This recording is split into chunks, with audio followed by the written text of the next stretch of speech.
pengisian DRH atau daftar riwayat hidup P3K pada sistem SSC ASN, apakah ada perpanjangan waktu pengisian? Nah, kalau teman-teman pelamar yang sudah mengikuti Instagram atau media sosial BKN, kemudian juga sudah membaca berita mungkin dari media-media online, itu pasti sudah tahu ya, kalau batas perpanjangan DRH ini resmi diperpanjang, bahkan tidak hanya daerah yang diperpanjang, rangkaian selanjutnya pun diperpanjang sampai tanggal 31 Mei. Kita sudah BKN sudah menyampaikan surat edaran kepada instansi atau PPK bahwa pengisian daerah dan rangkaian tahapan selanjutnya diperpanjang sampai 31 Mei. Mungkin dari Bu Titin ya, dari Direktorat Pengadaan, Ibu, ini yang jadi juga pertanyaan, Bu. Kalau pengisian daerah diperpanjang, otomatis kan tadi permohonan penyampaian pengusulan nomor induk itu juga ada dampaknya ya Bu ya, makanya itu juga diperpanjang. Nah ini kira-kira gimana Bu? Ada respons tidak Bu? Ya baik, terima kasih Mas Ferry dan rekan-rekan semuanya. Karena memang ada perpanjangan terkait dengan penyesuaian jadwal pengisian DRH, maka berdampak pula pada usul pemberkasan penetapan NIP-nya. Artinya bahwa di dalam usul pemberkasan penetapan NIP itu pun menjadi diperpanjang juga, Mas. Artinya seperti itu. Baik Ibu, jadi sesuai memang surat yang tadi kita sampaikan ya Bu ya ke PPK, karena memang pengisian DRH diperpanjang, itu otomatis juga berdampak ke pengusulan NIP-nya ya. Dan memang sudah resmi sampai tanggal 31 Mei Bu ya. 31 Mei ya. Seperti 31 Mei. Surat yang baru sudah keluar ya. Oke. Iya. Terima kasih. Nah, kaitannya dengan DRH ini juga Ibu. Ini mungkin bisa Bu Titin atau Mas Audit atau Mbak Ana, Mas Rio bisa merespon ya seperti apa. Kami di Humas juga menerima pasca DRH ini kita perpanjang atau diambil oleh Panselnas, diputuskan kita perpanjang, itu ternyata tidak sedikit Ibu aduan yang masuk ke kami itu protes Ibu. Jadi teman-teman pelamar ini banyak yang protes, utamanya mereka yang sudah berhasil menyampaikan DRH. Jadi teman-teman mereka yang tertib jadwal gitu ya, yang sudah berhasil itu justru protes Bu. Jadi prosesnya lebih lama dong, percuma dong kami begadang, percuma dong kami istilahnya mengeluarkan segala upaya atau segala effort supaya kami bisa menyampaikan. Toh juga akhirnya Panselnas atau pemerintah memberikan dispensasi perpanjangan. Nah ini gimana? Pemerintah juga sulit di sini karena kita harus di tengah-tengah Ibu. Kita harus mengakomodir yang memang mengalami kendala, namun di satu sisi juga kita tidak bisa melupakan teman-teman yang sudah berhasil submit DRH. Nah itu apakah yang submit DRH juga ikut di rombongan yang memang belum berhasil atau bagaimana? Silakan ada respon teman-teman. Sebenarnya tadi sudah disebutkan bahwa perpanjangan DRH ini ada beberapa reasonnya ya. Pertama tadi sampai 3 Mei sampai tanggal 3 Mei itu baru 80%-an lah ya yang sudah submit.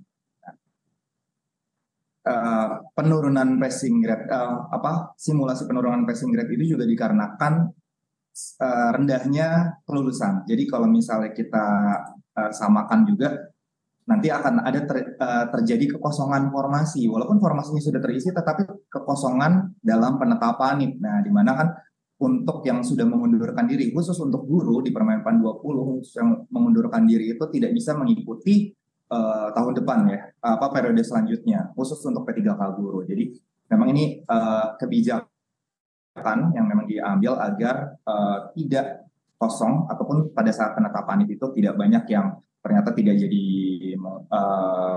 ASN atau P3K gitu. Jadi ini salah satu kebijakan yang diambil pemerintah untuk semuanya agar terisi. Dan juga memang banyak, ini bukan hanya dari Panselnas atau BKN saja dan Menpan dan instansi lainnya, tetapi Pemda atau BKPSDM dan instansi pemerintah daerah itu mengusulkan kepada Panselnas untuk perpanjangan pengisian DRH dikarenakan banyak sekali permasalahan seperti surat kesehatan yang memang keluarnya atau dilakukannya sangat membutuhkan waktu ataupun SKCK ataupun ternyata ada hal-hal lain seperti pengunduran diri yang memang ternyata akun dari si P3K gurunya itu digunakan oleh orang gitu ya, diberikan passwordnya sehingga seolah-olah dia mengundurkan diri, ternyata oknum tersebut yang mengupload surat pengunduran diri. Itu sangat banyak sekali aduan kepada BKN untuk dicek kembali, sehingga salah satunya itu adalah itu untuk perpanjangan DRH. Jadi instansi pun sampai sekarang masih mengirimkan kepada kami tentang pengunduran diri yang memang tidak dilakukan oleh yang bersangkutan, dikarenakan kita ingat bahwa waktu P3K Guru itu ada Google Form yang disebar untuk memasukkan password dan nick untuk dibantu waktu itu, untuk dibantu pengurusannya dan lain-lain. Ternyata di situ username dan passwordnya kemungkinan dipakai oleh oknum tersebut untuk mengundurkan diri orang-orang yang lulus. Jadi memang ini adalah salah satu kebijakan pemerintah untuk memperpanjang DRH. Oke, ada tambahan? Oke, menarik yang disampaikan Mas Audi tadi. Jadi kami garis bawahi yang diperpanjang ini untuk pengisian daerah untuk P3K Guru aja, Mas Audit ya. Jadi untuk yang di luar itu tidak termasuk dalam aturan ini. Kemudian untuk yang kedua, ini tadi menarik yang disinggung Mas Audit. Jadi kami menyayangkan teman-teman. Jadi praktek yang menurut kami salah ketika akun atau kredensial akun itu disebar. Jadi mau itu disebar ke petugas sekolahan misalnya, ataupun ke saudara, rekan, kerabat. Nah itu sebenarnya itu sudah salah, karena tidak sedikit tadi yang disampaikan Mas Audit, ternyata itu berdampak krusial ya Mas Audit ya. Jadi banyak yang disalahgunakan, menyebabkan juga kerugian pada diri sendiri dan lain-lain. Nah ini mohon jadi pelajaran ke depannya, tidak hanya bagi teman-teman yang di P3K Guru ya, teman-teman P3K lain juga mungkin kredensial akun pendaftaran atau akun SSC ASN-nya mohon dijaga baik-baik. Apabila kesulitan untuk mengisi atau melakukan unggah dokumen, itu mohon digunakan cara terbaik mungkin, tidak dengan menyebarkan akun pribadinya ke orang lain seperti itu, karena bisa merugikan diri sendiri. Mungkin itu yang bisa kami sampaikan terkait perpanjangan DRH. Selamat bagi teman-teman yang memang mengalami kendala kemarin dan juga dengan adanya perpanjangan ini, jadi masih memiliki waktu. Kami ingatkan jangan mepet-mepet ya.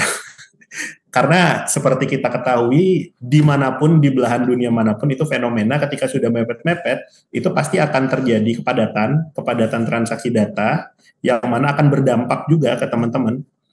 Jadi kalau bisa dimulai segera saat ini ya, segeralah. Karena tidak sedikit juga teman-teman kalian yang lain itu ternyata sudah berhasil dari jauh-jauh hari sesuai jadwal yang memang kita tentukan gitu. Kemudian juga teman-teman yang memang sudah berhasil, mohon juga bisa menyampaikan kiat-kiatnya mungkin ke teman-teman yang memang belum berhasil menyampaikan daerah kemarin, itu seperti apa sih? Kok bisa tertib jadwal gitu? Nah, itu juga menarik, mungkin bisa diskusi di media sosial ataupun bisa membuat konten-konten sharing best practice dan lain-lain.